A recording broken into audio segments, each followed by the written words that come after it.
Misadventures on Mount Ishizuchi by McKee's. My time in Japan was ending.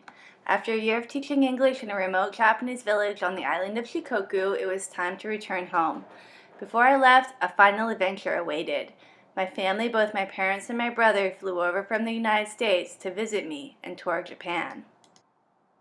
We started close to where I had been living in Shikoku. I had met a family who owned a lodge on Mount Ishizuchi, the highest peak in Shikoku. They had invited to host me and my family at the lodge, and we were excited for the visit. The views of the mountainside were mesmerizing, and we were looking forward to a relaxing stay in nature. My parents decided to rest up while my brother and I were eager to explore the trails around the lodge. It was a blistering hot August afternoon. The humidity was extreme, and my brother and I were sweating bullets as we set out on one of the trails. Goodbye, my parents said. See you at dinner. The views from the trail were breathtaking. Everywhere we looked, we were surrounded by greenery. There were very few other hikers on the trail, as we enjoyed the fresh mountain air and wildflowers.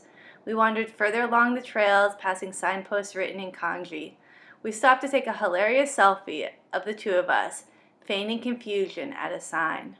At a certain point, we realized we were lost, and suddenly not being able to read the signs didn't seem so funny anymore.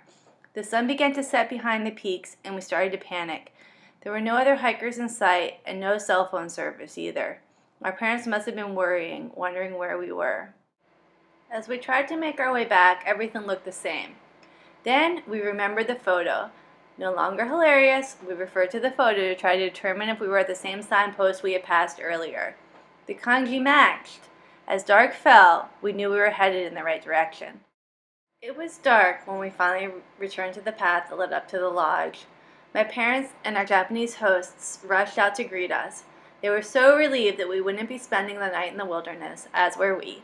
As we walked into the safety of the lodge, we could almost hear Mount Ishizuchi laughing at us. Silly gaijin, Ishizuchi-san chuckled. Do not underestimate the twists and turns of my trail. And the next time you visit Japan, learn some kanji. The end.